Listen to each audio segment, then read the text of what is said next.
Hey guys, what's up? Your boy Onyxe back with another video. As we record this, oh my freaking god, can that music go away? I do not need a copyright strike. One thing I hate about the Bronx, people blasting music like crazy. So anyways, I'm here at my grandma's house for the week because it's Mother's Day week, so I get to spend time with my mom and my grandmother. But it's not what I'm here to discuss.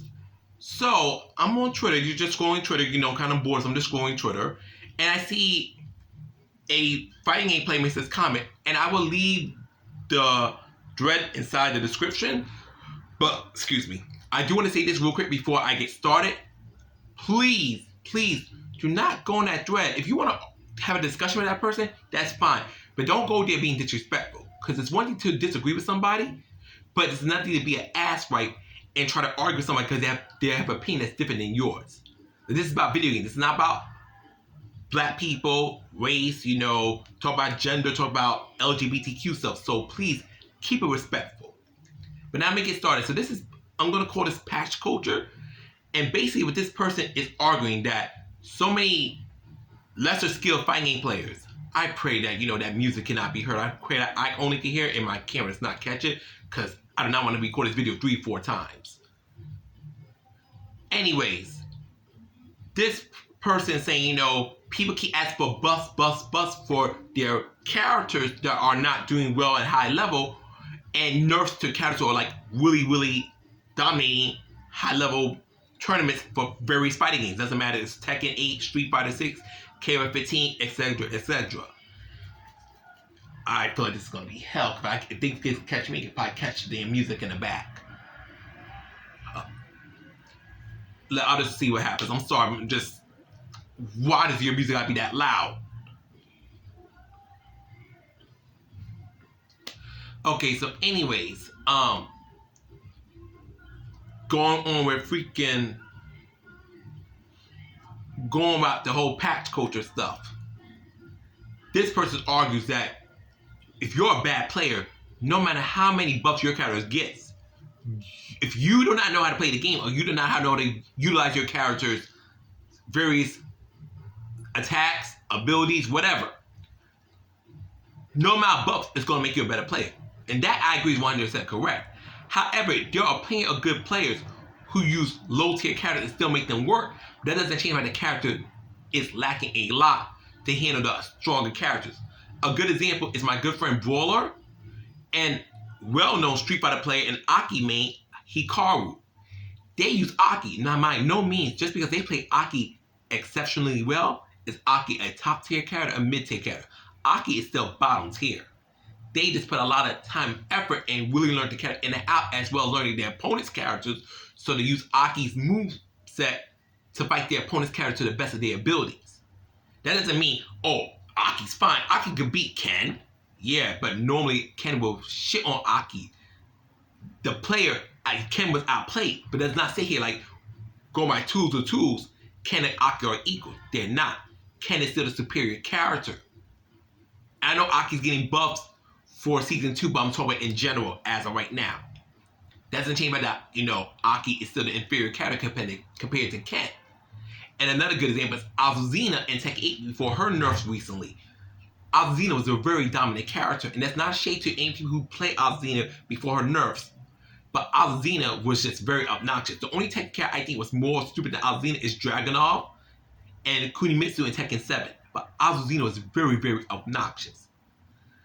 And, imagine if, patch culture does this. Imagine if it's like the older days, like Street Fighter 2 or Street Fighter 3, or King of Fighters 98, where if whoever characters were busted, they were just busted throughout the entirety of the game, because the developers did not patch things like buffs, nerfs, whatever. If a character was OP, you either play that character too, or you better find a hell of a strategy with your characters to beat that OP character. Nowadays, with video games, if a character's OP, now they might not get nerfed right away unless it's something like game breaking. But if a character is like OP, like really strong, like let's say the roster has 30 characters, but only 6 of the 30 characters getting used at really high level or doing really well, or a lot of players are picking these characters, guess what's going to happen? People are going to continue to use those crazy strong characters. You're going to see those crazy strong characters dominate tournaments. That doesn't mean the people who play the other 26 characters are dumbasses, then it means the other 26 characters need more to do better at higher level play. Now, yes, I hate nerfs that when nerfs are just too critical. Like, one thing I hate about nerfs, I'm going to use a good example, Bone Janae. It breaks my heart how nerfed Bone Janae got. Because I like watching Bone Janae in King of Fighters 15. She thinks too many people played her because she was too OP at the time. But unfortunately, SK over nerfed her, so now who really uses the character like she used to be? Now you're stuck with Isla, Heiner, and Geese. Even if SK does another patch, which I don't think they will, but God, Darling Dagger really needs another patch to come through. Even we don't not get a season 3. I would like them to tone down Geese, Isla, Heiner, Benimaru, but don't bring them down to where no one's going to want to play them. Bring them down to where the rest of the cast can fight them, and possibly try to bring the rest of the cast up to their level with anything. Like maybe take like a certain combo route or two, or tone down the damage, but don't make them like dog shit. That's my only issue I always have with patch culture. I hate when a character was considered OP, instead of just nerfed to, they're still good, they're just not as obnoxious as they were before, they're brought down to the ground. And it's like, no one said to do that. We said, bring them down so the rest of the cast can fight them more consistently. Not to the point they're worse than the majority of the cast now. So my whole thing is this too. I do agree with this person saying that yes, no matter how many times a character receives buffs, if you the player are insufficient at using them, no amount of buffs is going to make you a better player. You have to do that on your own. But to argue that it's not needed, that fighting games should not deal with patches, if a character is just OP, they stay OP for the rest of the time. If a character is weak, they just stay weak throughout the game's life cycle.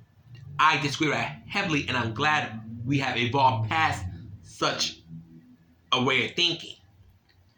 If a character is bad, until the game is like done, or like the game is done, I do believe you continue to bring that character up to speed. You don't look at a character, oh, they suck, well, we buffed this character 2-3 times already.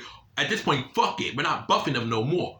Or a character is OP, like we nerfed them like twice already, and it's still dominating, I guess we don't know what to do at this point. No, you figure out. Look at the move that's really oppressive to deal with. Not impossible, because every move can be handled. It's just certain moves are hard to deal with than others. There's no move in a fighting game that cannot be dealt with. Just certain moves are harder to deal with than others.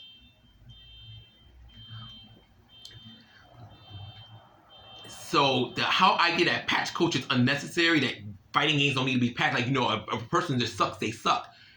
Well, to me, that's not the case. Yes, there are bad plays. People are going to complain regardless. Like, oh, I play Nina, and Nina isn't as good as Kazuya, Jack, Gon, Ogre, blah, blah, blah, blah, blah. And they buff Nina, and you're still making the same complaint. It's not a Nina thing. That's you as a player who needs work. However, let's say you complain about your character, and your character get buffed, and you know you're doing a lot better than before. To me, that seems like the player was never a bad player. It's just that character wasn't up to par. So now the player's skills translates perfectly with the character because the character received the necessary buffs. So this whole thing about people complaining about, oh, y'all want everything nerfed, you want everything brought down to your level. There are people who are like that, 100%. But I don't think that goes for every fighting game player or any person who plays video games in general. If something's busted, it should be fixed. If something is not as good, it should be brought up to par. So this whole logic that, you know, people just need to learn to get better, to me that's saying to either, hey, everybody, just play the busted characters, don't play the character you love. Because just think about me. I don't care how OP a character is. I mean, first of all, I play fighting games mainly for myself, my own pleasure. Yes, I'm a content creator, but I play fighting for my own pleasure. I don't desire to enter tournaments. It's not my thing.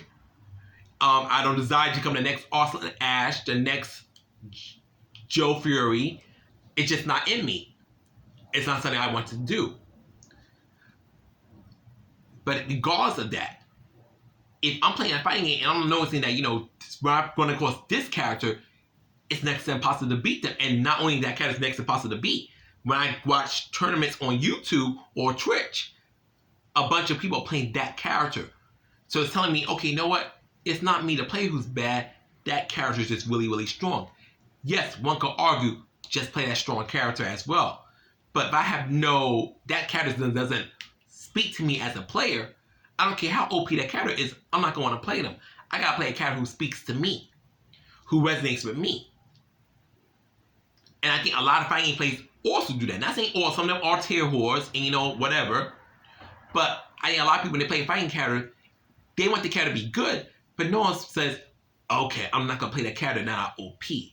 Because at the end of the day, it doesn't matter how well you're doing, you're not enjoying your character. You're only going to go but so far. You have to have a genuine enjoyment for it to actually love the character. But that's not also mean you cannot see your character's flaws and say, hey, I hope the developers fix this sooner than later because I love my character, but because they lack this or this is not as good as it should be, it's hard for me to deal with certain types of matchups. And no character should beat every character. I wholeheartedly believe there should be a bad matchup for every type of character in a fighting game. There should be never be one character where they have like a 10-1, no, a 9-1 on every opponent. That's crazy. There should be matches where your character is like 3-7, matches where your character is like 6-4, because if your character was able to shit on every character on the roster, that's a telltale sign something's either really wrong with your character, how the game was made, or, you know, the rest of the cast is just really poorly designed. So yes, your character thrives maybe in several matches. There needs to be several other matches where your character got to really, really work to win. But that's not saying you, the player, are bad. Or doesn't mean you, the player, are good if you're just doing well in matches. It just means your skills translated well and you were just a better player compared to that person you were fighting. And forgive me, I'm going on a little bit of tangent trying to explain myself. But overall, if you're a bad player, you cannot buff skill.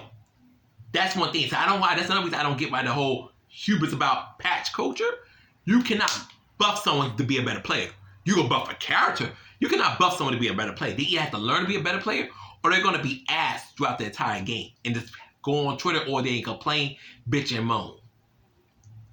If you are a good player, you can still make your character sucks. If you have good fundamentals, there's a good awareness, know when to block, know when to sidestep, know when to take your turn, you'll do well, but that doesn't mean yes, your character does not need more stuff to improve. So I don't see a problem with wanting patches in the game.